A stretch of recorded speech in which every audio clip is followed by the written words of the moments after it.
அது கண்டிப்பா ஏற்றுக்கொள்ள முடியாது. பிரதானத்துவம் இந்த கூட்டத்தில் கூட்டப்பட்டது. ஏன் இவ்வளவு ஒரு கன்ஃபியூஷன்? நான் ரொம்ப சிம்பிளான ஒரு கொஸ்டின். அவருக்கு வேற எந்த விதமான ரைட்ஸும் கிடையாது. நேர்பட பேசு நிகழ்ச்சிக்கு உங்கள் அனைவரையும் அன்போடு வரவேற்கின்றேன். இன்றைய நிகழ்ச்சியில் நாம் பாதிக்க இருக்கக்கூடிய தலைப்பு என்பது, இன்று சபாநாயகர் அப்பாவு மீது நம்பிக்கையில்லா தீர்மானத்தை கொண்டு வந்தது அதிமுக. அந்த நம்பிக்கையில்லா தீர்மானம் தோல்வியடைந்தது. இருந்தாலும் சபாநாயகரினுடைய செயல்பாடுகளை வெளிச்சத்திற்கு கொண்டு வரவே இந்த தீர்மானத்தை கொண்டு வந்ததாக அதிமுக தரப்பில் கூறப்பட்டது. முதலமைச்சர் சொன்ன பதில் என்பது, பேரவைத் தலைவர் மீது எய்தப்பட்ட அம்பை இந்த அவை ஏற்காது. கடந்த காலங்களை எல்லாம் ஒப்பிடுகிற போது இந்த சபாநாயகர் மிகுந்த நடுநிலையோடு செயல்பட்டிருக்கிறார், எதிர்க்கட்சிகளுக்கு போதுமான நேரத்தை வழங்கி இருக்கிறார், ஜனநாயக தன்மையோடு நடந்து கொண்டிருக்கிறார் அப்படின்னு முதல்வரும் பேசியிருக்கிறார். இதை ஒட்டியே நம்ம தலைப்பை கட்டமைத்திருக்கிறோம். நம்பிக்கையில்லா தீர்மானம், பின்னணி அரசியல் என்ன, இது குறித்து தான் நம்ம பேச இருக்கிறோம். நான் சிறப்பு விருந்தினர்களை உங்களுக்கு அறிமுகம் செய்து விடுகிறேன். திமுகவிலிருந்து திரு தமிழ்கா அமுதரசன் அவர்கள் வணக்கம். அதிமுகவிலிருந்து முன்னாள் அமைச்சர் திரு அக்ரி கிருஷ்ணமூர்த்தி அவர்கள் வணக்கம். கொங்கு நாடு மக்கள் தேசிய கட்சி எம்எல்ஏ திரு கொங்கு ஈஸ்வரன் அவர்கள் வணக்கம். திரு கொங்கு ஈஸ்வரன். அரசியல் விமர்சகர் டாக்டர் சுமந்த் சி ராமன் அவர்கள் வணக்கம். திரு சுமந்த். அமுதரசன், உங்களிடமிருந்தே தொடங்குறேன். இபிஎஸ் அவர்கள் இந்த நம்பிக்கையில்லா தீர்மானம் கொண்டு வந்ததற்கு பிறகும் அவர் சொன்னது நம்பிக்கையில்லா தீர்மானத்திற்கு பிறகும் சபாநாயகர் நடுநிலையோடு நடக்கலை அப்படின்றத தொடர்ந்து சொல்லிட்டே இருக்கிறாங்க. இந்த விமர்சனத்தை எப்படி எடுத்துக்கிறீங்க? முதல்ல எதிர்க்கட்சி தலைவர் திரு எடப்பாடி பழனிசாமி அவர்களினுடைய இந்த குற்றச்சாட்டு அப்படிங்கிறது ஒரு திசை திருப்பல் நாடகம். அதை பற்றி ரெண்டாவதாக சொல்கிறேன். அதற்கு முன்பாக சபாநாயகரினுடைய செயல்பாடுகளை வெளிச்சத்துக்கு கொண்டு வரணும். அது இன்னைக்கு வெளிச்சத்துக்கு வந்துடுச்சு.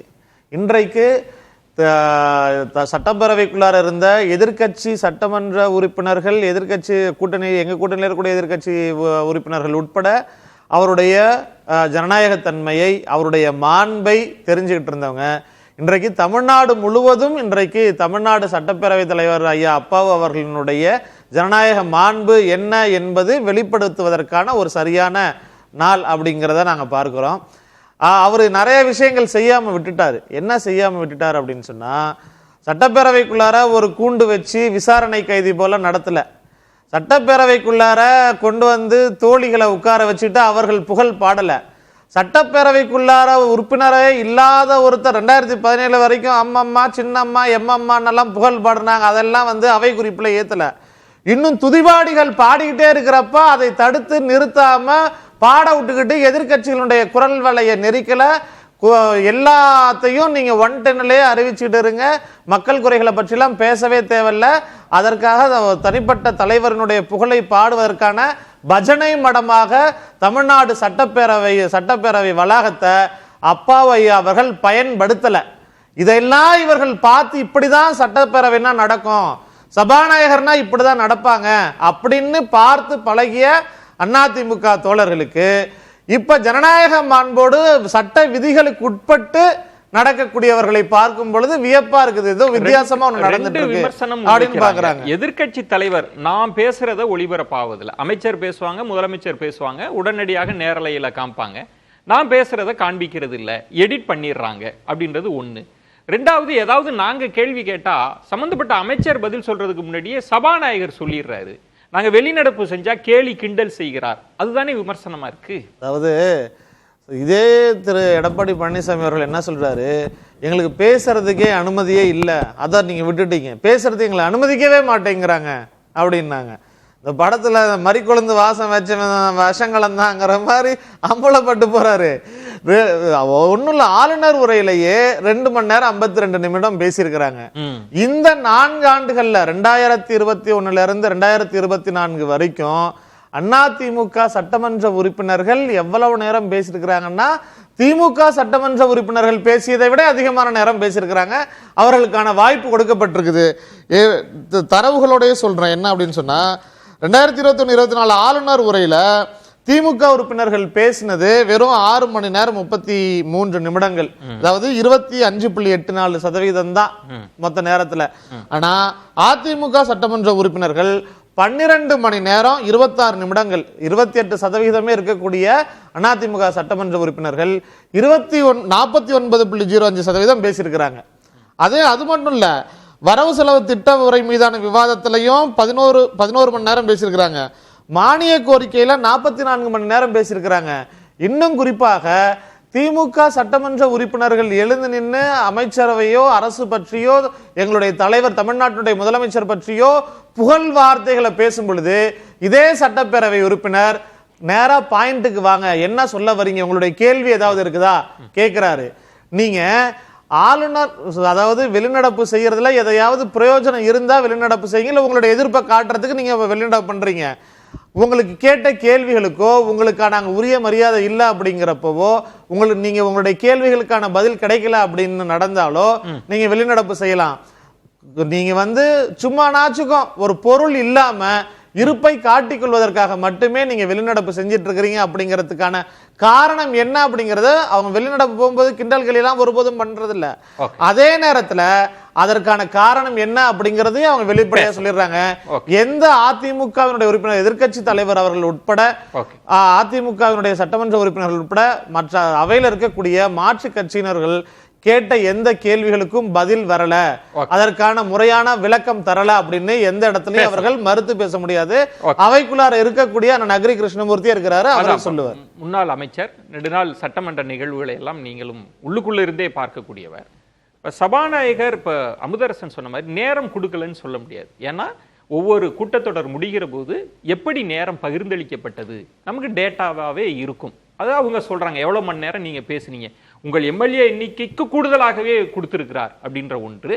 நீங்க தீர்மானம் கூட கொண்டு வராம கூட பேச வாய்ப்பளிப்பது, ஒருமனதாக தீர்மானம் நிறைவேற்றுகிற போது திமுக சார்பில் யாராவது குறுக்கீடு பண்ணா திரு பிடிஆர் பழனிவேல் தியாகராஜன் அவர்களே சபாநாயகர் நீங்க உட்காருங்க, அமைதியா உட்காருங்க அப்படின்னு சொல்லக்கூடிய தன்மை தானே இருக்கு. எந்த இடத்தில் நீங்க முரண்படுறீங்க சபாநாயகரோட? தமிழ்நாடு சட்டப்பேரவை என்பது ஒரு சிறப்பு மிகுந்த ஒரு சட்டமன்ற பேரவையாகும். இந்த சட்டமன்றத்திற்கென்று ஒரு வரலாறு இருக்கிறது. இந்த சட்டமன்றம், தமிழ்நாடு சட்டமன்றம் 1921ஆம் ஆண்டு மெட்ராஸ் லெஜிஸ்லேட்டிவ் கவுன்சில் என்று ஆரம்பிக்கப்பட்டு 100 ஆண்டுகளுக்கு மேலாக பல்வேறு பேரவைத் தலைவர்களை பார்த்த சட்டமன்றம். சிறப்பு வாய்ந்த சட்டமன்ற தலைவர்களெல்லாம் சட்டமன்றத்திற்கும் நாட்டு மக்களுக்கும் யாரால் தேர்ந்தெடுக்கப்பட்டார்களோ அவர்களுக்கும் பெருமைக்குரியவர்களாக நடந்த சட்டப்பேரவை தலைவர்களெல்லாம் இருந்த வரலாறு உண்டு. இந்த சட்டப்பேரவையில் சட்டமன்ற பேரவை தலைவராக தேர்ந்தெடுக்கப்படுகின்ற வரை மாண்புமிகு முதலமைச்சர் அவர்களும் மாண்புமிகு எதிர்க்கட்சி தலைவர் அவர்களும் ஒன்று சேர்ந்து இரண்டு புறமும் அவர்களை அழைத்து சென்று அந்த பேரவை தலைவருடைய இருக்கையிலே அமர வைப்பார்கள். இது மரபு. இது எதற்காக என்றால், தேர்ந்தெடுக்கப்படுவதற்கு முன்பாக எந்த கட்சியை சேர்ந்தவர்களாக இருந்தாலும் சட்டப்பேரவையினுடைய தலைவராக தேர்ந்தெடுக்கப்பட்டதற்கு பின்னால் சட்டமன்றத்தில் இருக்கின்ற 234 சட்டமன்ற உறுப்பினர்களுக்கும் பொதுவானவர் என்ற கண்ணோட்டத்தோடு செயல்பட வேண்டும் என்பதற்காக தலைவரை, சட்டப்பேரவை தலைவரை முதல்வர் அவர்களும் எதிர்க்கட்சி தலைவர் அவர்களும் அழைத்து சென்று அந்த இருக்கையிலே அமர வைக்கிறார்கள். அமர வைக்கின்ற வரை அவர் நடுநிலையாளராக இருக்கிறார். அமர வைத்ததற்கு பின்னாலே இன்றைக்கு இருக்கின்ற மாண்புமிகு சட்டப்பேரவை தலைவர் அவர்கள் இந்த சட்டமன்றத்திலே 2021 முதல் நடைபெற்று கொண்டிருக்கின்ற இந்த சட்டமன்றத்திலே நடுநிலையோடு நடந்து கொள்ளவில்லை, கண்ணியத்தோடு நடந்து கொள்ளவில்லை. எதிர்க்கட்சி உறுப்பினர்களுக்கும் மாண்புமிகு எதிர்க்கட்சி தலைவர்களுக்கும் பேசுவதற்கு உரிய நேரத்தை வழங்கவில்லை என்பதுதான் எங்களுடைய பிரதான குற்றச்சாட்டு. அந்த பிரதான குற்றச்சாட்டுல ஒரு விளக்கம் எனக்கு தாங்க. பிரதான குற்றச்சாட்டிலே கொஞ்ச நேரம் நின்று பேசலாம் நினைக்கிறேன். இன்றைக்கு கூட கொடுக்கப்பட்ட நேரத்தை தாண்டி கேபி முனுசாமி அவர்கள், இபிஎஸ் அவர்கள் எல்லாம் பேசினா 48% உங்களுக்கு தான் நேரம் கொடுத்திருக்கிறார். தவறான தகவலை மாண்புமிகு பேரவைத் தலைவர்கள் சொல்லுகிறார்கள். சட்டமன்றத்திலே ஆளுநர் உரையின் மீது பேசப்பட்ட போது ஆளும் கட்சிக்கு 6 மணி நேரம் என்றும் எதிர்கட்சிக்கு 12 மணி நேரம் என்று சொல்லுகிறார். ஆளும் கட்சியின் சார்பிலே ஒவ்வொரு நாளும் நடைபெறுகின்ற விவாதத்தின் போது 4 சட்டமன்ற உறுப்பினர்களுக்கு வாய்ப்பு அளிக்கப்படுகிறது. ஆனால் அனைத்து இந்திய அண்ணா திராவிட முன்னேற்ற கழகத்துடைய உறுப்பினர்களில் 2 பேருக்கு மட்டுமே அந்த வாய்ப்பு அளிக்கப்படுகிறது. மாண்புமிகு பேரவைத் தலைவர் அவர்கள் சொல்லுகின்ற போது, அலுவல் ஆய்வுக்குழுவிலே முடிவெடுக்கின்ற பொழுது முதலில் பேசுகின்ற சட்டமன்ற உறுப்பினர்களுக்கு 15 நிமிடம் என்று சொல்லுகிறார். சரி, அதற்கு பிறகு பேசுகின்ற அனைத்து சட்டமன்ற உறுப்பினர்களுக்கும் 10 நிமிடம் என்று நிர்ணயம் செய்யப்பட்டு அறிவிக்கிறார். சரி, ஆனால் இன்றைக்கு கூட எங்களுடைய அனைத்திந்திய அண்ணா திராவிட முன்னேற்ற கழகத்துடைய சட்டமன்ற உறுப்பினர் அண்ணன் மாண்புமிகு KP முனுசாமி அவர்கள் பேசுகின்ற பொழுது 15 நிமிடங்கள் என்று சொல்லுகிறார். பல்வேறு பிரச்சனைகளை சட்டமன்றத்துடைய கவனத்திற்கு கொண்டு வருகிறார். அந்த 15 நிமிடங்களில் பல்வேறு அமைச்சர்கள், முதலமைச்சர்கள் உட்பட, நிதியமைச்சர் உட்பட, பொதுப்பணித்துறை அமைச்சர் உட்பட இந்த இலாக்காவிற்கு சம்பந்தமே இல்லாதவர்கள் எல்லாம் இடையூறு செய்து அவருடைய பேச்சை குறைக்கிறார்கள், திசை திருப்புகிறார்கள்.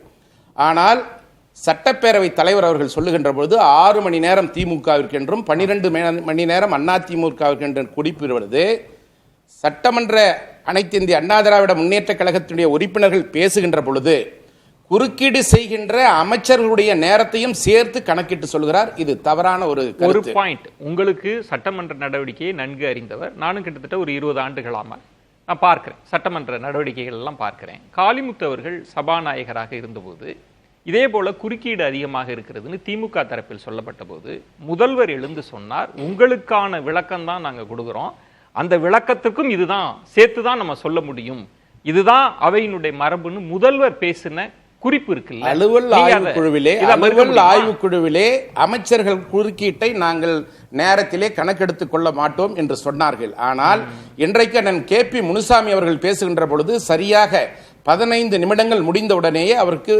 மணி அடித்து உட்கார வைத்து விடுகிறார்கள். ஆனால் அதற்கு பிறகு பேசுகின்ற சட்டமன்ற உறுப்பினர்களுக்கு 10 நிமிடம் என்று அலுவல் ஆய்வுக்குழுவிலே நிர்ணயம் செய்யப்பட்ட பிறகும் கூட இன்றைக்கு பேசிய திமுக சட்டமன்ற உறுப்பினர்கள் மற்ற சட்டமன்ற உறுப்பினர்களுக்கு 10 நிமிடங்களுக்கு மேலாக 15 நிமிடம் 20 நிமிடம் என்று கூடுதலான நேரத்தை ஒதுக்குகிறார். பாராபட்சமாக இந்த பேரவைத் தலைவர் நடந்து கொள்கிறார் என்பதுதான் எங்களுடைய குற்றச்சாட்டு. அதே போல எங்களுடைய சட்டமன்றத்துடைய பிரதான எதிர்க்கட்சி தலைவர் அண்ணன் எடப்பாடியார் அவர்கள் எந்த பிரச்சனையை பற்றி பேசுவதாக இருந்தாலும் சட்டமன்றத்திலே அவர் பேசுகின்ற பொழுது நேரலையை துண்டித்து விடுகிறார்கள். ஏனென்றால் மக்கள் அதை பார்க்கின்ற பொழுது சட்டமன்றத்திலே என்ன நடைபெற்றுக் கொண்டிருக்கிறது, என்ன தவறுகளை சுட்டிக்காட்டுகிறார்கள் என்பதை மக்கள் தெரிந்து கொள்வார்கள் என்பதற்காக காழ்ப்புணர்ச்சியின் காரணமாக ஒருதலை பட்சமாக அந்த நேரலையை துண்டிக்கின்ற செயலை இந்த பேரவைத் தலைவர் செய்து கொண்டிருக்கிறார். இதைத்தான் நாங்கள் கண்டிக்கிறோம், இதுதான் தவறு என்று சொல்லுகிறோம். இதைத்தான் நாங்கள் ஒருதலை பட்சமாக மாண்புமிகு பேரவைத் தலைவர்கள் நடந்து கொள்கிறார்கள் என்று சுட்டிக்காட்டுகிறோம். நீங்க சொன்னது ஒரு பிரதான பிரச்சனை. ஆனா இதற்கு முன்பு சட்டமன்றத்தில் நேரலை எல்லாம் கிடையாது. அந்தந்த சார்பு தொலைக்காட்சி, கட்சி தொலைக்காட்சியில இரவு ஒளிபரப்புவாங்க சட்டமன்ற நடவடிக்கைன்னு. இப்ப நீங்க சொல்றது நீங்க கொண்டு வந்துட்டீங்க நேரலைன்னு, ஆனா அதை முழுசா கொண்டு வாங்க. கடந்த கால உதாரணம் இல்ல. திமுகவினுடைய தேர்தல் வாக்குறுதியில் நாங்கள் ஆட்சி அதிகாரத்திற்கு வந்தால் சட்டமன்றத்தினுடைய நடவடிக்கைகளை முழுவதுமாக நேரலையில் மக்களுக்கு ஒளிபரப்புவோம் என்று தேர்தல் வாக்குறுதியிலே சொன்னார்கள். அதே போல சட்டமன்றத்திலே ஒவ்வொரு ஆண்டும் 100 நாட்கள் சட்டப்பேரவை நடத்துவோம் என்று சொன்னார்கள். அலுவல் ஆய்வுக்குழுவிலே அனைத்து இந்திய அண்ணா திராவிட முன்னேற்ற கழகத்தின் சார்பிலே கலந்து கொள்கின்ற சட்டமன்ற உறுப்பினர்கள், மாண்புமிகு எதிர்க்கட்சி துணைத் தலைவர், மாண்புமிகு கொறடா போன்றவர்கள் சட்டமன்றத்துடைய நாட்களை அதிகப்படுத்த வேண்டும் என்று சொல்லுகின்ற பொழுது கூட ஆளும் கட்சியினுடைய கண்ணசைவிற்கு ஏற்ப இந்த பேரவைத் தலைவர் நடந்து கொள்கிறார் என்பதுதான் எங்களுடைய குற்றச்சாட்டு. தேர்தல் அறிக்கையிலே நீங்கள் சொல்லியது போல ஆண்டொன்றிற்கு 100 நாட்கள் என்றாலும் கூட நடைபெற்ற 4 ஆண்டுகளில் 400 நாட்கள் சட்டமன்றம் நடந்திருக்க வேண்டும். மாறாக இந்த 4 ஆண்டுகளில் 116 நாட்கள் மட்டுமே நடந்திருக்கிறது. இது சட்டப்பேரவை தலைவருடைய ஒருதலை பட்சமான நடவடிக்கை என்பதை குற்றம் சாட்டுகிறோம். பொங்கு ஈஸ்வரன், இப்ப நீங்க அவைக்குள்ளேயே இருக்கிறீங்க, எல்லா நடவடிக்கையும் பார்ப்பீங்க. நமக்கு கடந்த கால வரலாறும் இருக்கு. கடந்த காலத்துல திமுக வைத்த விமர்சனம்ன்றது எப்போதுமே பிரதான எதிர்க்கட்சிகள் அவைய ரொம்ப நாட்கள் நீட்டிக்கணும்னு சொல்லுவாங்க, ஆளுங்கட்சி நீட்டிக்க மாட்டாங்க. அப்போ ஒரு விமர்சனம் திமுக வச்சுது, நீங்க பயப்படுறீங்க, விவாதத்திற்கு பயப்படுகிறீர்கள் என்ற விமர்சனம் அன்றைக்கு வைத்தார்கள். இன்றைக்கு அதிமுகவில் வைக்கிறாங்க. இந்த நேரலை அப்படின்றது திமுக கொடுத்த வாக்குறுதி. எதிர்க்கட்சி தலைவர் தொடர்ந்து சொல்றார், நான் பேசுறப்ப கட்டாயிடுது, எங்க பக்கம் கேமராவே இல்ல, மற்ற உறுப்பினர்கள் பேசினா காமிக்கிறாங்க அப்படின்றது அது பாரபட்சம் இல்லையா? நீங்க வாக்குறுதி முழு நேரலைன்னு சொன்னீங்க, ஆனா இது பகுதி, அதுலயுமே வேண்டப்பட்டவர்களுக்கு கொஞ்சம் வேண்டாம் அப்படின்னு இருக்கே. அப்ப நடுநிலை எங்கன்னு ஒரு கேள்வி வந்துருதே திரு கொங்கு ஈஸ்வரன். அனைவருக்கும் வணக்கம். அண்ணன் அக்ரி கிருஷ்ணமூர்த்தி அவர்கள் ஒரு மூத்த உறுப்பினர், முன்னாள் அமைச்சர். அவர் சொல்லுவது தவறு என்று சொல்லுவதற்கு கஷ்டமாக இருந்தாலும் உள்ளே இருந்த சட்டமன்ற உறுப்பினர் என்கிற முறையிலே நான் உண்மையை சொல்லித்தான் ஆக வேண்டும். இன்றைக்கெல்லாம் எங்களுக்கு நேரம் குறைவாக கொடுத்தார்கள் என்று யாருமே சொல்லிவிட முடியாது. அதே போல உறுப்பினர்கள் பேசும்போது அமைச்சர்கள் குறுக்கிடுவது அதிலே வருகிறது என்று அண்ணன் அவர்கள் சொல்லுகிறார். இன்றைக்கு இருக்கிற நிலைமை அப்படி அல்ல. அங்கேயே மானிட்டர்ல தெளிவாக ஒவ்வொருவருக்கும் மைக் கொடுக்கும் போது பேச ஆரம்பிக்கும் போதுதான் அவங்களோட அந்த கிளாக் ஓடும், டிஸ்பிளே ஓடுது. அதனால உறுப்பினர் எவ்வளவு நேரம் பேசினார், அமைச்சர் எவ்வளவு நேரம் பேசினார், சபாநாயகர் எவ்வளவு நேரம் பேசினார் என்பதெல்லாம் அவ்வப்போது நாங்களே பார்த்து கொண்டிருக்கிறோம். ஆனால் குறுக்கீடுகள் உறுப்பினருடைய பேச்சிலே அந்த நேரத்திலே வருகிறது என்று சொல்லுவது அது சரியல்ல. கண்டிப்பாக அது சொல்லக்கூடாது. இன்றைக்கு அண்ணன் KP முனுசாமி அவர்கள் அவர் ஆரம்பித்து மொத்தமாக முடிக்கிற பொழுது 53 நிமிடங்கள். ஏனென்றால் இன்றைக்கு நானும் பேசியிருக்கிறேன். 53 நிமிடங்களிலே 20 நிமிடங்கள் 22 நிமிடங்கள் அவர் பேசியிருக்கிறார். எதிர்க்கட்சி தலைவர் ஒரு 4-5 நிமிடங்கள் அதிலே பேசியிருக்கிறார். பிறகு அமைச்சர்கள் பதில் சொல்லி இருக்கிறார்கள், பேசியிருக்கிறார்கள். மொத்தமாக அந்த நேரம் என்று பார்த்தால் அது 53 நிமிடங்கள் இன்றைக்கு நடந்திருக்கிறது. ஏன்னா அது நான் பார்த்து கொண்டே இருக்கிறேன். ஏன்னா எனக்கு அதுக்கு பிறகு நான் பேச வேண்டி இருக்கிற காரணத்தினால் தாமதமாகிக் கொண்டே இருக்கிறது என்று நான் பார்த்து கொண்டே இருக்கிறேன். இது இன்று நடந்த உண்மை. அதை மறைக்க முடியாது. அதுக்கெல்லாம் அங்க ரெக்கார்டு இருக்கு, டேட்டா இருக்கு. அதை நம்ம மறைச்சே சொல்ல முடியாது. நீங்க சொல்றது முக்கியமான பழைய மாதிரி இந்த தலைப்பை நம்ம எடுத்திருக்கிறோம் பொதுவெளியில் போகணும்ன்றதுக்காக, கூடுதல் விளக்கத்திற்காக. இப்ப அக்ரி கிருஷ்ணமூர்த்தி அவர்கள் இது கடந்த காலங்கள்லயும் இந்த பிரச்சனை இருந்தது, நீங்க அடிக்கடி குறுக்கிடுறீங்க, எங்க கேள்வியை உள்வாங்குங்க அப்படிலாம் சொல்லி நாங்க கேட்கறதுல நீங்க சொல்ற பதில் நேரமே அதிகமாக இருக்கின்ற விமர்சனம் எல்லாம் இருந்தது. இப்ப நீங்க சொல்வது தனித்தனியா தான் பிரிக்கிறாங்க. குறுக்கீடு நேரம்ன்றது தனி, இவங்களுக்கான நேரம்ன்றது தனி. சபாநாயகர் அப்படிதான் டைம் ஒதுக்குறாருன்னு சொல்றீங்க. ஆமா ஆமா. இந்த சட்டமன்றம் ஆரம்பிக்கிறப்ப நீங்க அவர் சொல்ற மாதிரி இருந்தது. உறுப்பினர்கள் பேசுறது, அமைச்சர்கள் பதில் சொல்றது எல்லாமே ஒரே கணக்கில் வந்தது. 5 நிமிஷம் சொன்னாங்களா, அதையும் சேர்த்து வந்தது ஆரம்பத்தில். அதுக்கப்புறம் அதை மாத்திட்டாங்க. மாத்திட்டு இப்ப 15 நிமிஷம் ஒரு உறுப்பினருக்கு அப்படின்னு சொன்னா அந்த 15 நிமிடம் முழுமையாக எல்லா உறுப்பினரும் பார்த்துக்கலாம், எல்லா அந்த கட்சியினுடைய உறுப்பினர்களும் பார்த்துக்கலாம். எல்லாருக்குமே அது எல்லா டைரக்ஷன்லயும் டிஸ்பிளே இருக்கு. அது குறைச்சு சொல்ல முடியாது. அதான் உண்மை. அப்ப ஒருவேளை எதிர்க்கட்சி தலைவர் பேசுறது நேரலை செய்யப்படல, கட் பண்ணிடுறாங்கன்ற வருத்தம் இருக்கா? அதை எதிர்க்கட்சி தலைவர் தொடர்ந்து சொல்றாங்க. சட்டமன்றத்துக்கு வெளியில சொல்றாங்க, இங்க பாருங்க நான் பேசினதை கட் பண்ணிட்டாங்க அப்படின்றது. அது ரெக்கார்டு காமிக்கலாம். அதெல்லாம் எங்களுக்கு உள்ள தெரியாது. அது வெளியே அவங்க ரெக்கார்டு காமிச்சு டேட்டா கொடுத்து அதை ஃபைட் பண்ணலாம். பட் உள்ள எங்களுக்கு அது தெரியாது. ஆனா நேரத்தை பொறுத்த வரைக்கும் யாருமே தவறா சொல்ல முடியாது, ஒரு செகண்ட் கூட சொல்ல முடியாது. அப்ப நேர முழுசா டிஸ்பிளே அங்க இருக்கு. சபாநாயகர் திரு கொங்கு ஈஸ்வரன் எதிர்க்கட்சி தலைவர் கேள்வி கேட்கிறாங்க, அமைச்சர் பதில் சொல்றாங்க. ஆனா இப்ப திரு ஜெயக்குமார் போன்றவர்கள் பலரும் சபாநாயகரே கருத்து சொல்றாங்க அப்படின்ற பார்வை இருக்கே, சபாநாயகர் முன்முடிவுக்கு பேசுறாங்க அப்படின்றது இருக்கே, அந்த விமர்சனம் இருக்கே. இல்ல, ஒரு சபாநாயகர் எதிர்க்கட்சி உறுப்பினர்களிடம், எதிர்க்கட்சி தலைவரிடம் நல்ல பெயர் வாங்குவது என்பது அவ்வளவு எளிதல்ல. கடந்த காலங்களிலும் அந்த நிலைதான். சபாநாயகர்களுக்கு ஆளுங்கட்சி தரப்பிலேயே இயங்கிக் கொள்ளலாம் என்று நினைத்தால் அது வேலை ஈஸியாக இருக்கும். ஆனால் இப்போது இருக்கிற சபாநாயகர் எதிர்க்கட்சி உறுப்பினர்களுக்கு தேவையானதை செய்து எந்த காரணத்தை கொண்டும் அவர்கள் வெளிநடப்பு செய்துவிடக் கூடாது என்பதிலே கவனமாக இருக்கிறார். அப்படி கவனமாக இருக்கும் பொழுது முடிந்த அளவு அவர் இறங்கி செல்லுகின்றார். அவர்கள் பேச்சை காது கொடுத்து கேட்கின்றார். ஒரே விஷயம், அவர் சபாநாயகர் ஆவதற்கு முன்பு தொலைக்காட்சி விவாதங்களிலேயும் பங்கேற்றிருக்கிறார். அறிவுள்ளவர், அனுபவம் மிக்கவர், நல்ல விவரமானவர், நிறைய செய்திகள் அறிந்தவர். அப்படி இருக்கும் பொழுது இது ஒன்று இரண்டு சமயங்களிலே அவர்கள் சொல்லுவது அது உண்மைதான். ஒன்று இரண்டு சமயங்களிலே அவர் உறுப்பினர்கள் பேசும்போது இது தவறு என்று அதை சரி செய்கிறார். அதை சரி செய்கிறார். அதை சரி செய்கிறார் என்பதுதான் உண்மை. ஆனால் அந்த நேரம் கூட உறுப்பினருடைய நேரத்திலே வராது.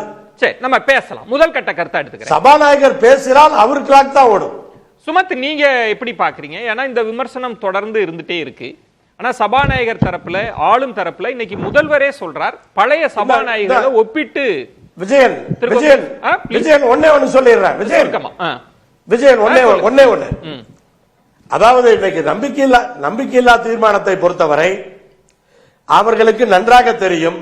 154 பேர் இந்த பக்கம் ஆதரவாக இருக்கிறோம், 63 பேர் தான் அங்கு இருக்கிறார்கள். அது வெற்றி பெறாது என்று அவர்களுக்கு நன்றாக தெரியும்.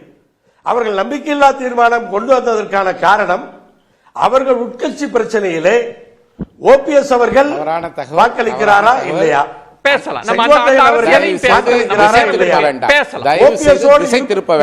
இன்னொன்று பிஜேபி அவர்களுக்கு ஆதரவாக இருக்கிறதா இல்லையா, பாமக அவர்களுக்கு ஆதரவாக இருக்கிறதா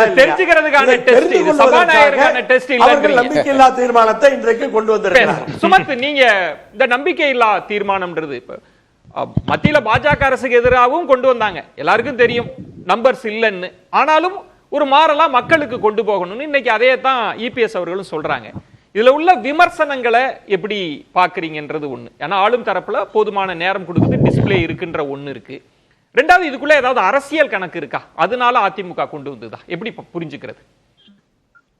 முதல்ல நான் கேட்க விரும்புறது, இரு கட்சிகளும் அதிமுகவும் ஒரு காலகட்டத்தில் நேரலை சட்டப்பேரவை நிகழ்வுகளை நேரலை செய்வோம்னு உறுதிமொழி கொடுத்தாங்க.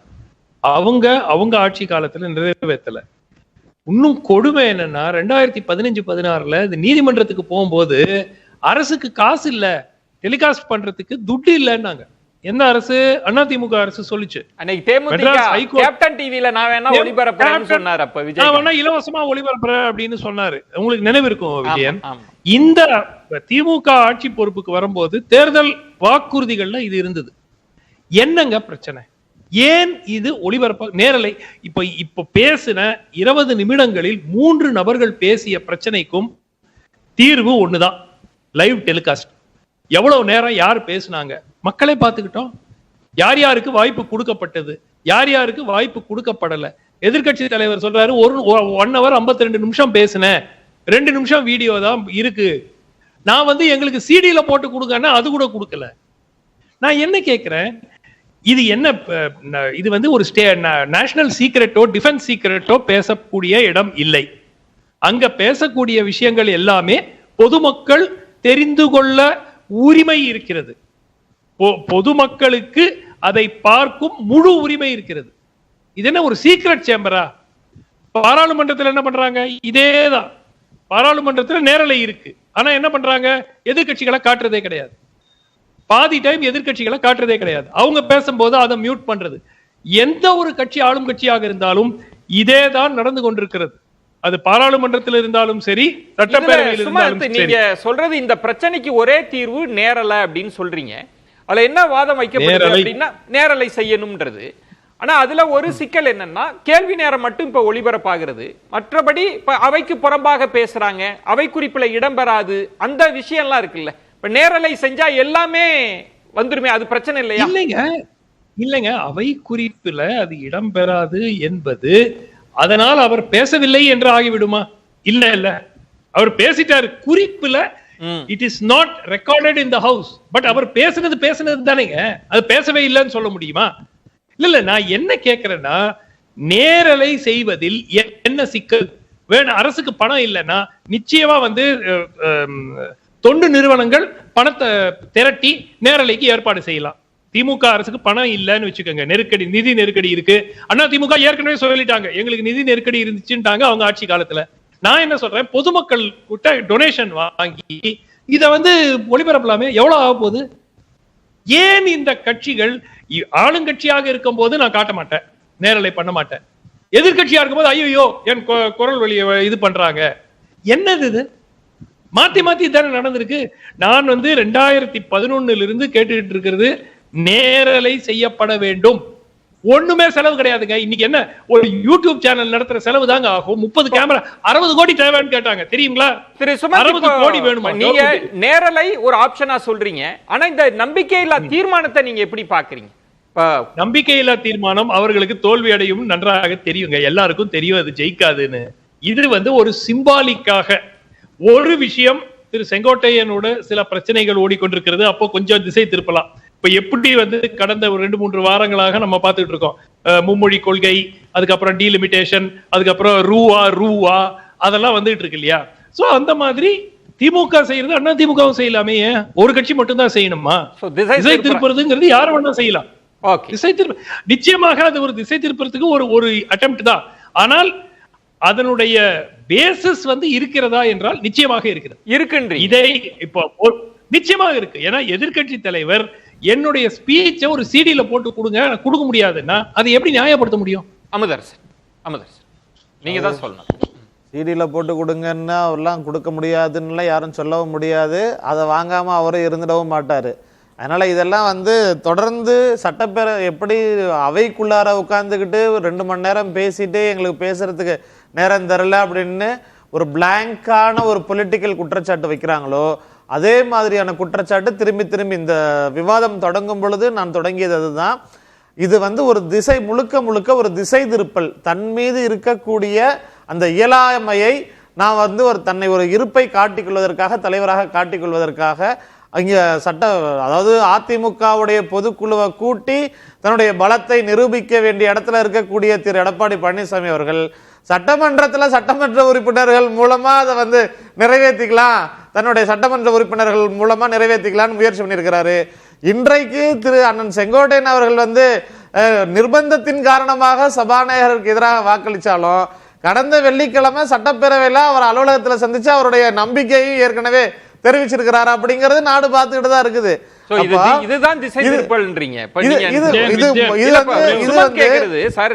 அமுதரசன், எப்படி பாராளுமன்றத்தில் எங்களை புறக்கணிக்கிறாங்க, ராகுல் காந்தி சொன்னார்ல நாங்க பேசினா அந்த பாருங்க கேமராவை திருப்பிட்டாங்கன்னு, அதே ஆதங்கம் தானே எதிர்க்கட்சி தலைவர் சொல்றாங்க. அதாவது நீங்க நாடாளுமன்றமாக இருக்கட்டும், இதற்கு முன்பாக நடைபெற்ற அதிமுக ஆட்சிகள் நடத்த சட்டப்பேரவை கூட்டங்களா இருக்கட்டும், இப்ப நேரம் தரலங்கிற பிரச்சனைக்குள்ளார அவங்க பேசுறாங்க. அதுலயும் உண்மை இல்ல, டேட்டாவோட நம்ம சொல்லிட்டோம். ஒளிபரப்பு பத்தி பேசுறாங்க, அதுலயும் என்ன நாம படிப்படியா இம்ப்ளிமெண்ட் பண்ணிட்டு இருக்கிறோங்கிறத அரசு விளக்கமும் கொடுத்திருக்காங்க. ஆனா நாடாளுமன்றமாக இருக்கட்டும் அதிமுக சட்டப்பேரவை டைமா இருக்கட்டும் பேசுறதுக்கே அனுமதி கொடுக்கல, மைக்க ஆஃப் பண்றாங்க. இன்றைக்கும் நாடாளுமன்றம் உட்பட இப்பவும் மைக்க ஆஃப் பண்ணக்கூடிய நிலைமை. சுமன் சொல்லுங்க. படிப்படியான எதிர்க்கட்சி தலைவர் இப்போ 1 hour 52 நிமிஷம் பேசினதை 2 நிமிஷம் காட்டிட்டாங்க. இப்ப அடுத்த வருஷம் அதை 4 நிமிஷம் காட்டலாம், அதுக்கு அடுத்த வருஷம் 5 நிமிஷம் காட்டலாம். அதான் படிப்படியாக அது முன்னே. நான் என்ன கேக்குறேங்க, என்ன பிரச்சனை? நீங்க தானே தேர்தல் வாக்குறுதி கொடுத்தீங்க நேரலை பண்ணுவோன்னு, அதுல என்ன சிக்கல் சொல்லுங்க, மக்களுக்கு விளக்கட்டும். இந்த மாதிரி பிரச்சனை இருக்கு, இதனாலதான் எங்களால நேரலையில ஒளிபரப்ப முடியலன்னு சொல்லுங்க. மக்கள் அதுக்கு கான்ட்ரிபியூட் பண்ணுவாங்க. காசு இல்லையா அரசுக்கு? என்ன காரணம்? நான் எடுத்துக்கிறேன் சுமன். இப்ப கொங்கு ஈஸ்வரன் அவர்கள் சொன்னது நீங்க நேரம் ஒதுக்கலன்னு சொல்ல முடியாது, அதுக்கு டேட்டா இருக்கு. ஏன்னா அதை அவர் பாயிண்டடா சொல்றாரு. உங்களுக்கு இஷ்யூன்றது நேரலையில எங்களுக்கு அதுதான் உங்க இஷ்யூவா? அது மட்டுமல்ல, சட்டப்பேரவை தலைவரின் ஒருதலை பட்சமான நடவடிக்கையில் தான் எங்களுடைய பிரச்சனை, எங்களுடைய கோரிக்கை. மரியாதைக்குரிய அண்ணன் ஈஸ்வரன் அவர்கள் சொல்லுகின்ற பொழுது எங்களுக்கு 17 நிமிடங்களுக்கு மேலாக தந்ததாக சொன்னார்கள். அங்கே பதிவு செய்யப்படுகிறது. எங்களுடைய சட்டமன்ற உறுப்பினர்களுக்கு 15 நிமிடம் என்று சொன்ன பிறகு 14 நிமிடங்கள் முடிந்தவுடன் மணியடிக்கப்படுகிறது. உடனடியாக நன்றி சொல்லி அமருங்கள் என்று உத்தரவிடுகிறார் பேரவைத் தலைவர். சரி, பேசுவதற்கான வாய்ப்பு கொடுங்கள் என்று மீண்டும் அவர் கேட்கின்ற பொழுது இடைமறித்து இன்றைய அவை முன்னவராக இருக்கிற மாண்புமிகு துரைமுருகன் அவர்கள் எழுந்து ஒரு கருத்தை சொல்லுகிறார். அந்த கருத்து தவறு என்று மீண்டும் பதிவு செய்கிறார். அதன் பிறகு 16 நிமிடங்கள் முடிந்தவுடன் மணி அடித்து அவர் உட்கார வைக்கப்படுகிறார். அதன் பிறகு அண்ணன் ஈஸ்வரன் அவர்கள் பேசுகின்ற பொழுது அவருக்கு 10 நிமிடம் என்று சொல்லப்படுகிறது. நாங்கள் 15 நிமிடங்கள் முடிந்த பிறகு எங்களுக்கு கூடுதலாக 5 நிமிடங்கள் என்று கேட்ட பொழுது நேரம் ஒதுக்கி தராத அந்த பேரவைத் தலைவர் அண்ணன் ஈஸ்வரன் அவர்கள் பேசுகின்ற பொழுது 10 நிமிடம் முடிந்ததற்கு பிறகு மேலும் 10 நிமிடங்களுக்கு அவர் ஆளுங்கட்சிக்கு சாதகமாக பேசுகிறார் என்ற ஒரே காரணத்திற்காக அவருக்கு கூடுதல் நேரம் வழங்கப்படுகிறது. இது தவறு என்று சொல்கிறோம். சட்டப்பேரவையிலே எந்த ஒரு உறுப்பினராக இருந்தாலும் அவரை பொது கண்ணோட்டத்தோடு தான் அந்த சட்டப்பேரவை தலைவர் பார்க்க வேண்டும். அந்த எதிர்பார்ப்பு சரி, அவையும் மாண்பு அதை தான் எதிர்பார்க்குது. ஆனா அமுதரசன் கேட்ட மாதிரி கேள்வி, அதிமுக ஆளுகிற சமயத்திலும் கூட நீங்க அப்படிதான் கொடுத்திருக்கீங்க. அன்றைய நேரத்தில், அன்றைய காலகட்டத்தில் இந்த ஒளிபரவத்திற்கு தேவையான தொழில்நுட்பங்கள் இல்லை. ஆனால் இன்றைக்கு முழுமையான தொழில்நுட்பம் இருக்கின்ற பொழுது, ஒரே நிமிடம், அண்ணன் எடப்பாடியார் அவர்கள் 2 மணி நேரம் 52 நிமிடம் பேசியதாக சொன்னார்கள். அதிலே 1 மணி நேரம் முதலமைச்சர் அவர்களும் மற்ற அமைச்சர்களும் பேசினார்கள். 1 மணி நேரம் 52 நிமிடம் பேசியதாக இருந்தாலும் கூட அதற்கான பதிவை கேட்டு மாண்புமிகு அண்ணன் எடப்பாடியாரின் சார்பில் அதிமுக சட்டமன்ற உறுப்பினர்கள் நேரடியாக சட்டப்பேரவை தலைவரை சென்று சந்தித்த பொழுது அந்த பதிவை கேட்டோம். அப்பொழுது அவர்கள் சொன்னார்கள் 46 நிமிடங்கள் தந்திருக்கிறோம் என்று சொன்னார்கள். அதில் 2 நிமிடம் மட்டுமே அண்ணன் எடப்பாடியார்கள் பேசிய பேச்சு இருந்தது. மற்ற 44 நிமிடம் மற்றவர்கள் பேசியதுதான் இருந்தது. இது மக்களுக்கு போகணும் இல்லையா? எதிர்க்கட்சி தலைவர்கள் என்ன கேள்வி வச்சாங்க, இந்த தீர்மானம் கொண்டு வருகின்ற பொழுது நாங்கள் தோற்று விடுவோம் என்று அண்ணன் மரியாதைக்குரிய அண்ணன் ஈஸ்வரன் அவர்களும் மரியாதைக்குரிய சகோதரர் அவர்களும் சொன்னார்கள். எங்களுக்கு வெற்றி தோல்வியை பற்றி கவலை இல்லை. நடைபெற்றுக் கொண்டிருக்கின்ற நிகழ்வுகள், சட்டமன்றத்திலே பேரவைத் தலைவர் எப்படி ஒருதலை பட்சமாக நடந்து கொள்கிறார்கள் புரிந்து கொள்ள வேண்டும் என்பதற்காகத்தான் இந்த நம்பிக்கையில்லா தீர்மானத்தை நாங்கள் கொண்டு வந்தோம். சுருக்கமா சொல்லுங்க, ஒரு பிரேக் போயிட்டு விரிவா பேசலாம். அண்ணா கொஞ்சம் இருங்க, நான் சொல்லிடுறேன். நேரத்தில் யாரும் பேச முடியாது. நீங்க அண்ணன் KP முனுசாமி அவர்களும் உறுப்பினர் தான், நானும் உறுப்பினர் தான். அவருக்கு 15 நிமிஷம் கொடுக்கறாங்க, எனக்கு 10 நிமிஷம் தான் கொடுக்கறாங்க. எனக்கு 10வது நிமிஷத்துல எனக்கு தான் பெல் அடிக்கிறாரு. ஏன்னா சபாநாயகர் கொஞ்சம் கண்டிப்போட இல்லைன்னா சபையே நடத்த முடியாது, டைம்ல முடிக்க முடியாது. ஒண்ணு வச்சு புரிஞ்சுக்க, KP முனுசாமி அவர்களை பேச அழைத்த போது 1 மணி நேரம் இருந்தது. 12:30 மணியிலிருந்து 1:30 வரை நேரம் இருந்தது. 6 உறுப்பினர்கள் பேச இருக்கிறீர்கள், 6 பேத்துக்கும் 10 நிமிடம். KP முனுசாமி உங்களுக்கு நான் 5 நிமிடம் சேர்த்து தருகிறேன் என்றுதான் கொடுத்தார். ஆனால் 6 பேர் பேசக்கூடிய அத்தனை நேரமும் KP முனுசாமி அவர்கள் பேசும்போது முடிந்து போனது. நான் எத்தனை மணிக்கு பேசினேன் தெரியுமா?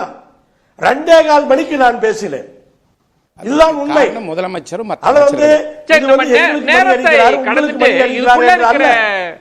நம்ம அரசியலையும் பேச வேண்டி இருக்கிறது. ஏன்னா எல்லாம் மக்கள் பார்க்கிறாங்க, நேரத்தை தாண்டி இதற்குள்ள ஒரு அரசியலை தொட்டு காண்பிச்சிங்க. அதையே நான் மீண்டும் பிரேக்குக்கு அப்புறம் பேசலாம்னு நினைக்கிறேன். இதற்குள் இருக்கிற அரசியல் என்னன்னு பேசலாம். சுமந்த், இப்போ முதலமைச்சரே சொன்னது அதிமுகவின் உட்கட்சி நெருக்கடியை திசை திருப்புவதற்காக இந்த நம்பிக்கை இல்லா தீர்மானம்ன்ற பார்வை. இப்ப திரு கொங்கு ஈஸ்வரன் அவர்கள் சொல்றது, நம்மளை யாரெல்லாம் ஆதரிக்கிறாங்க இந்த நம்பிக்கை இல்லா தீர்மானம் மூலம் தெரிஞ்சுக்கலான்ற ஒரு அரசியல் தான் இதற்குள்ள இருக்கு அப்படின்றது. அரசியலா எப்படி புரிஞ்சுக்கிறீங்க இதை? இல்ல, நிச்சயமா அதுல ஒரு டைவர்ஷனரி இது இருக்கு. ஆனால் அதற்கு அந்த அவங்க வைக்கிற குற்றச்சாட்டுல ஒரு சரியான குற்றச்சாட்டா இல்லையாங்கிறத நம்ம பார்க்கணும். இப்ப உதாரணத்துக்கு சென்ற வாரம் இப்ப இந்த டீலிமிட்டேஷன் ஒரு இஷ்யூ ஆக்கி, இப்ப டீலிமிட்டேஷன் 2026 நடக்கிறதுக்கான வாய்ப்பு கிட்டத்தட்ட உறுதியாக இல்லை. ஏன்னா சென்சஸே ஒன்னும் ஆரம்பிக்கல, தேர்தலுக்கு முன்னாடி வரப்போறது இல்லை. பட் திமுக அதை ஒரு இஷ்யூ ஆக்கி அது ஒரு வேலிட் பாயிண்ட். டீலிமிட்டேஷனால தமிழ்நாட்டுக்கு பாதிப்பு இருக்கு, அதுல மாற்றுக்கிறதே இல்லை. தென் மாநிலங்கள் எல்லாத்துக்கும் பாதிப்பு இருக்கு, அது ஒரு வேலிட் பாயிண்ட். ஆனால் இப்ப ஏன் எடுக்கிறாங்க அப்படிங்கிறது வருது. அதே மாதிரிதான் இதுவும், இந்த இஷ்யூ கூட ஒரு ஃபேக்சுவலான ஒரு குற்றச்சாட்டு வைக்கிறாங்களா, இவங்க ஏன் பண்ணல, அவங்க ஆட்சி காலத்துல இது செஞ்சிருக்கணும், அது ஏன் செய்யலங்கிற கேள்வி நிச்சயமா வரும். ஆனால் அது மட்டும் அதுக்கு பதிலாக இருக்க முடியாது. உங்க ஆட்சி காலத்துல நீங்க இப்படி பண்ணீங்களே, நீங்க துதிபாடுற ஒரு அரங்கமாக மாத்துனாங்க இல்லன்னு யாரும் சொல்லல. ஆனால் அதனால இது நடக்குது அப்படின்னு சொல்றது 2 தவறுகள் ஒரு சரியாகிவிடாது. சோ மெயின் இஷ்யூ என்னன்னா, இதனுடைய திசை திருப்பும் நோக்கமும் இருந்தாலும் இந்த அவர்கள் வைக்கிற குற்றச்சாட்டுகள்ல ஒரு உண்மை அதில் இருக்கிறதா என்றால் நிச்சயமாக இருக்கிறது. அமுதரசன், முதல்வரே இந்த பிரச்சனையை அதிமுகவின் உட்கட்சி பிரச்சனையோடு திரு செங்கோட்டையனோடு சம்பந்தப்படுத்துவது போல பேசுவது சரியா இருக்குமா? அது திரு சுமந்த் அவர்களா இருக்கட்டும், இல்ல அதிமுகவில் இந்த குற்றச்சாட்டை எழுப்பிய அண்ணன் திரு எடப்பாடி பழனிசாமி ஐயா அவர்களா இருக்கட்டும், இவங்களுக்கு எல்லாமே தெரியும் தமிழ்நாட்டு சட்டப்பேரவையில் இன்னும் குறிப்பாக திமுக ஆட்சி காலத்தில் ஜனநாயக தன்மை எந்த அளவிற்கு இருக்குது, சட்டப்பேரவைக்குள்ளார எந்த அளவிற்கு அந்த மாண்பு போற்றப்படுகிறது அப்படிங்கிறது தெரியும். தொடர்ந்து இது பேசுறதுக்கான நேரம், இது வலுக்கட்டாயமாக கொண்டு வந்து டீலிமிட்டேஷன் பத்தி பேசுறதுக்கான வேலிட் பாயிண்ட் இருக்குது. டீலிமிட்டேஷன் பேசுறதுக்கும் அதே மாதிரி தான் இதுவும் அப்படின்னு பூசி முழுக வேண்டிய தேவை அது அரசியல் விமர்சகர்களுக்கு நமக்கு இருக்க வேண்டிய தேவை கிடையாது. சட்டமன்றம் இருங்க, சட்டமன்றம் வந்து எந்த அளவுக்கு கேடுகட்டு போய் இருந்துச்சு இதற்கு முன்பாக. எம்ஜிஆர் காலத்துல இருந்து எடுத்துங்க, 3வது இருந்தார் அவரு சபாநாயகர் பேரவரா இருக்கட்டும். சட்டப்பேரவை தலைவர்களை சட்டமன்றத்தை நடத்தியது திமுக. வரலாறுக்கு போகல, அந்த தன்மை எப்படி புரட்சித் தலைவர் எம்ஜிஆர் மீது செருப்பை வைத்து அவமானப்படுத்தியது திமுக. ஆமா, செருப்பை வச்சாங்கிறது, இன்னும் புடவை எடுத்தாங்கிறது, டிராமா நடத்துறது, நாடகம் போடுறது, இது எல்லாமே ஜனநாயகத்தை படுகொலியில் தள்ளி அந்த முடைநாற்றம் இன்னும் அதிமுக மேல இருக்கு. இல்ல நம்ம சொல்றேன், அந்த மாதிரி இன்னைக்கு ஏதாவது நடந்துச்சா? இல்ல இருங்க, சுமந்த் இருங்க, நீங்க பதறாதீங்க. பாஜக எதுவும் பேசல, அதிமுக இருங்க இருங்க, நீங்க நடுநிலை வேடத்தோட இருங்க கொஞ்சம். நான் என்ன சொல்றேன், நீங்க இன்னைக்கு கொண்டு வந்த நம்பிக்கை இல்லாத வாக்கெடுப்பு தீர்மானம் இருக்கட்டும், இன்னைக்கு கொண்டு வந்த நம்பிக்கை இல்லாத வாக்கெடுப்பு தீர்மானம், இதற்கு முன்னாடி 2017 கொண்டு வந்தாங்க. அன்றைக்கு நம்பிக்கை இல்லாத வாக்கெடுப்பு தீர்மானம் கொண்டு வரும் பொழுது சபை காவலர்கள் உள்ளார வரக்கூடாது. அன்னைக்கு என்ன நடந்துச்சு? அன்னைக்கு அதிமுக காலத்தில் என்ன நடந்துச்சு? சபை காவலர்கள் எங்க இருந்தாங்க? இன்னைக்கு எப்படி நடந்துச்சு? இன்றைக்கு நீங்க குரல் வாக்கெடுப்பு நடத்துனீங்க, இல்ல போயிடுச்சு, ஐயோ வந்த வேலை முடியலையே அப்படின்னு சொல்லிட்டு என்ன பண்ணீங்க? டிவிஷன் வாக்கெடுப்பு பண்ணீங்க. என்ன பண்ணாங்க? அப்போ அதுக்கும் போகிறாங்க.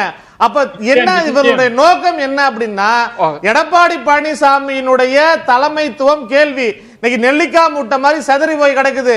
யாரோ ஒருத்தர் 2 பேர் இன்னைக்கு அண்ணன் அக்ரி கிருஷ்ணமூர்த்தி மாதிரி இருக்கிறாங்களோ இல்ல தெரியும்.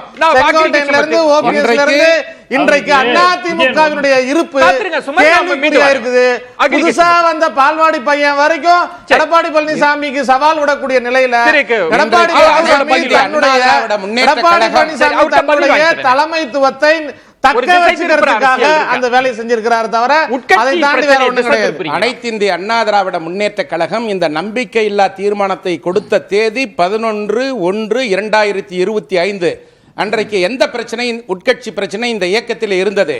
அண்ணன் எடப்பாடியார் அவர்கள் இந்த இயக்கத்தினுடைய பொதுச் செயலாளராக முன்மொழியப்பட்ட போது இந்த இயக்கத்தில் இருக்கின்ற 2600 பொதுக்குழு உறுப்பினர்களால், அனைத்து மாவட்ட கழக செயலாளர்களால், ஒன்றிய செயலாளர்களால், பேரூராட்சி செயலாளர்களால் ஒட்டுமொத்தமாக தேர்ந்தெடுக்கப்பட்டவர், ஒருமனதாக தேர்ந்தெடுக்கப்பட்டவர். இன்றைக்கு அண்ணன் செங்கோட்டையன் அவர்களை பற்றி இங்கே தவறான பிரச்சாரத்தை ஊடகங்கள் மூலமாக திராவிட முன்னேற்ற கழகம் வெளிப்படுத்திக் கொண்டிருக்கிறது. இது தவறு.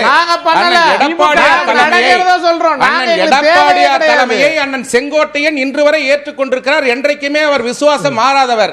இந்த இயக்கத்தின் மீது புரட்சி தலைவர் எம்ஜிஆர் காலத்திலிருந்து புரட்சி தலைவி அம்மா காலம் வரையிலும், அதற்கு பிறகு அண்ணன் எடப்பாடியார் காலம் வரையிலும் இன்று வரை அவர் இந்த இயக்கத்தின் மீதும் அண்ணன் எடப்பாடியார் மீதும் விசுவாசத்தோடு செயல்பட்டுக் கொண்டிருக்கிறார். ஆனா ஒரே ஒரு சந்தேகம் வருதுன்னா, நம்ம உட்கட்சியை ரொம்ப பேசுவதும் சரியில்லை. அவர் இபிஎஸ் என்கிற பெயரை பயன்படுத்தல. சமீப காலமாக ஒரு 4 சொல்லுகிறார். பெயரை சொல்வது மரியாதை நிமித்தமாக அவர் மாண்புமிகு கழகத்துடைய பொதுச் செயலாளர் என்று சொல்லுகிறார், மாண்புமிகு எதிர்க்கட்சி தலைவர் என்று சொல்லுகிறார். எந்த இடத்திலே அவர் அந்த பெயரை பயன்படுத்தவில்லை. பல்வேறு இடங்களிலே அவர் இந்த இயக்கத்தினுடைய தலைமை பொறுப்பில் இருக்கிற அண்ணன் எடப்பாடியாருடைய தலைமையை ஏற்றுக்கொண்டிருக்கிறார். இந்த உட்கட்சி பிரச்சனையை வைத்து நாங்கள் திசை திருப்ப இருப்பவில்லை. இன்றைக்கு ஆட்சி அதிகாரத்திலே இருப்பவர்கள் தான் மக்கள் மத்தியிலே செல்வாக்கை இழந்து விட்டோம், தங்களுக்கு இருக்கின்ற கூட்டணி கட்சிகள் தங்களை விட்டு சென்றுவிடக் கூடாது என்பதற்காக பல்வேறு பிரச்சனைகளை தொகுதி மறுவரை உட்பட அனைத்து பிரச்சனைகளையும் நாட்டு மக்களை திசை திருப்ப வேண்டும் என்பதற்காக இன்றைக்கு வெளியாகிறார்கள். தொட்டிங்க அப்படி ஒண்ணு கிடையவே கிடையாது. நாங்க நம்பிக்கையில்லா தீர்மானம் கொண்டு வந்ததெல்லாம் ரொம்ப காலத்துக்கு முன்னாடி, செங்கோட்டையன் அவர்கள் பிரச்சனை எல்லாம் ஊடகங்கள் பேசுறதுக்கு முன்னாடின்றார். இந்த விவாதம் சபையை தாண்டி அரசியலா போயிட்டு இருக்கு. நான் ஒன்னு ரெஃபர் பண்றேன், பல இதை நினைவு கூறுறேன். முதல்ல போன ஆட்சியில் நீங்க ஆட்சிக்கு நம்பிக்கை வாக்கெடுப்பு நடத்திய பொழுது ஓபிஎஸும் உட்பட 11 உறுப்பினர்கள் எதிராக வாக்களித்தார்கள். அவர் மீது முன்னைய சபாநாயகர் என்ன நடவடிக்கை எடுத்தார்? எந்த நடவடிக்கையும் எடுக்கல. ஆனா டிடிவி தினகரனோடு இருந்த 18 பேர் சபையிலிருந்து நீக்கப்பட்டார்கள், எம்எல்ஏ பதவியை இழந்தார்கள். அப்ப சபாநாயகர் அதை அப்படி செய்து இதை அப்படி செய்தார். அதை எப்படி நியாயப்படுத்த போகின்றீர்கள்? அதையும் பார்க்க வேண்டும். இன்னொன்று, கலைஞர் அவர்களாக இருந்தாலும் இன்றைய முதலமைச்சர் மு க ஸ்டாலின் அவர்களாக இருந்தாலும் சபாநாயகரை பார்க்க வேண்டும் என்று சொன்னால் சபாநாயகருடைய அறைக்குத்தான் செல்லுவார்கள். சபாநாயகர் என்ற பொறுப்புக்கு அவ்வளவு மரியாதை கொடுக்கிறார்கள். ஆனால் இவர்கள் ஆட்சியிலே அம்மையார் அவர்கள் முதலமைச்சராக இருந்த பொழுது சபாநாயகர் தான் முதலமைச்சரை சென்று பார்த்திருக்கிறாரே ஒழிய முதலமைச்சர் பதிவு செய்ய வேண்டாம் என்று கேட்டுக்கொள்கிறேன். தவறான தகவல் அப்படின்றாங்க. சபாநாயகர் போய் ஜெயலலிதா அவர்கள் அவருடைய அறையில பார்த்தது மட்டும் இல்ல, அவர்களை அங்கு சென்று சந்திக்கவில்லை. பதவி ஏற்றதுக்கு அப்புறம் கால்ல போய் விழுந்து கும்பிட்டதுல பதிவு செய்ய கூடாது. சபாநாயகர் அன்னைக்கு பேரவைத் தலைவராக இருந்த ஜெயலலிதா அவர்கள் சேர்ந்தவர் என்பதால் பேசுகிறேன். கொங்கீஸ்வரன் சட்டசபையிலே உறுதிப்படுத்திக் கொண்டுதான் இதை பேசுகிறேன். சரி, கடந்த 18ஆம் தேதி கடந்த 18/2/2017 ஆண்டு சட்டப்பேரவையிலே நம்பிக்கை கோரும் தீர்மானம் கொண்டு வந்த பொழுது அன்றைக்கு சபாநாயகராக இருந்த மரியாதைக்குரிய அண்ணன் தனபால் அவர்கள் தாழ்த்தப்பட்ட இனத்தை சேர்ந்தவர்கள் என்று கூட கருதாமல் அவருடைய கையை பிடித்து முறுக்கி இழுத்து அவருடைய இருக்கையிலே இருந்து கையை இழுத்து தள்ளினார்கள். அவருடைய மைக் உடைக்கப்பட்டது. அவருடைய இருக்கையிலே 2 திமுக சட்டமன்ற உறுப்பினர்கள் எழுந்து நின்று நடனமாடினார்கள். இதற்கான ஆதாரங்கள் இருக்கிறது. இதை யாரும் மறுத்துவிட முடியாது. இதே திமுக 2 சட்டமன்ற பேரவைத் தலைவர்களை நடத்தி காமிச்சிட்டாங்க. ஜானி ஜேனியா இருந்தப்ப அன்னைக்கே சட்டமன்றத்துல நாற்காலியில போய் ஏறி ஆடுனது, நடனம் ஆடுனது, இதெல்லாம்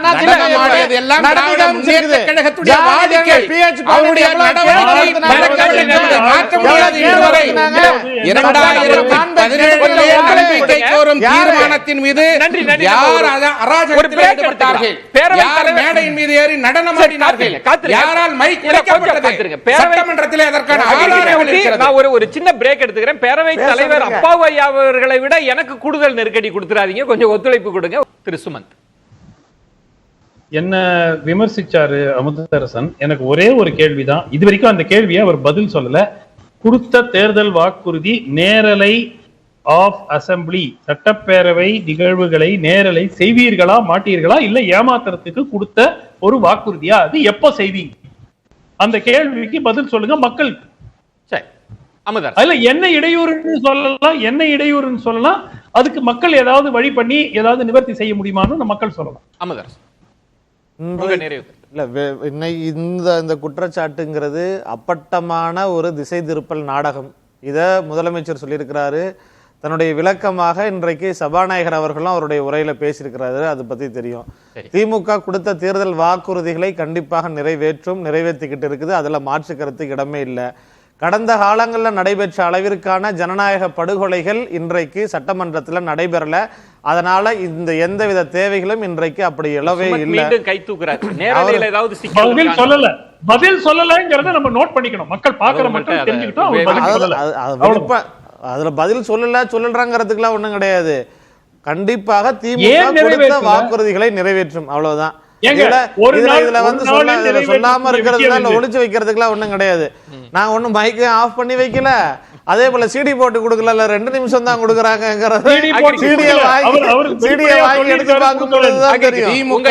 அறிக்கையில் கொடுத்த 525 வாக்குறுதிகளில் 10% வாக்குறுதிகளோட 10% வாக்குறுதிகளை கூட இதுவரை நிறைவேற்றவில்லை. யோகியதை பற்றி திமுக பேசக்கூடாது, ஜனநாயகத்தை பற்றி அவர்கள் பேசக்கூடாது. 1989ஆம் ஆண்டு நடைபெற்ற சட்டமன்றத்தில் 89ஆம் ஆண்டு சட்டமன்றத்திலே எதிர்க்கட்சி தலைவர் சட்டமன்றத்திலே பேசத்தை உள்வாங்கிட்டார். அவர் பதில் சொல்றது. Please, நிறைவு ஜனநாயகத்தை பற்றி பேசக்கூடாது அவர்கள். சரி. திமுக பேசக்கூடாது. 1989ஆம் ஆண்டு ஆமா, அன்றைய தமிழகத்துடைய ஆமா, எதிர்க்கட்சி ஏன்னா தலைவர் PH பாண்டியனார் மாண்புமிகு புரட்சித் தலைவி அம்மா அவர்களை சேலையை பிடித்து இழுத்தவர்கள் மானபங்கப்படுத்தியது திமுக. இதை நாடாளுமன்றத்திலே இன்னைக்கு எப்படி எடப்பாடி பழனிசாமி தன்னை ஒரு தலைவரா நிறுத்திக்கிறதுக்காக எடப்பாடி பழனிசாமி நாடகம் போடுறாரோ அதே தீர்மானத்தை கொண்டு வந்தார். அன்னைக்கு ஜெயலலிதா போட்ட நாடகம் இன்னைக்கு தீர்மானத்தை கொண்டு வந்தது ஒரு பாயிண்ட். அதிமுக சொன்ன இந்த தீர்மானத்தை அனைத்து இந்திய அண்ணா திராவிட முன்னேற்ற கழகம் கொண்டு வந்ததற்கு காரணம் அதிமுகவின் சார்பில் வைக்கப்பட்ட எந்த கோரிக்கையும் நிறைவேற்றவில்லை. சட்டமன்றத்துடைய எதிர்க்கட்சி துணைத் தலைவராக ஆர்பி உதயகுமார் அவர்களை நியமனம் செய்ய வேண்டும் என்று ஏறக்குறைய 2 ஆண்டுகளுக்கு முன்பாக கொடுக்கப்பட்ட கடிதத்தை கூட இந்த பேரவைத் தலைவர் பரிசீலனை செய்யவில்லை என்பதை இந்த நேரத்தில் சுட்டிக்காட்ட கடமைப்பட்டிருக்கிறேன். சபாநாயகராக இருப்பதற்கே அருகதையற்றவர்தான் இந்த சட்டப்பேரவைத் தலைவர். எடப்பாடி பழனிசாமி எப்படி தலைவராக தகுதி இல்லாம இருக்கிறாரோ அதே மாதிரி எல்லாரையும் பாக்குறாங்க. என்னையா ஜெயலலிதா போட்ட நாடகம் மாதிரி நீ எடப்பாடி நாடகம் போடுறாரு.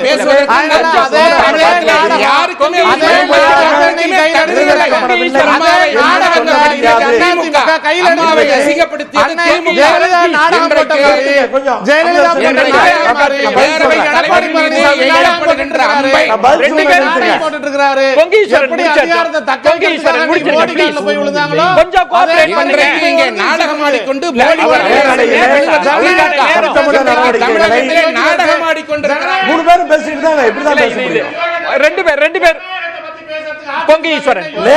பதில் சொல்றேன். சொல்ல முடியும். சரி, ப்ளீஸ் சொல்லுங்க.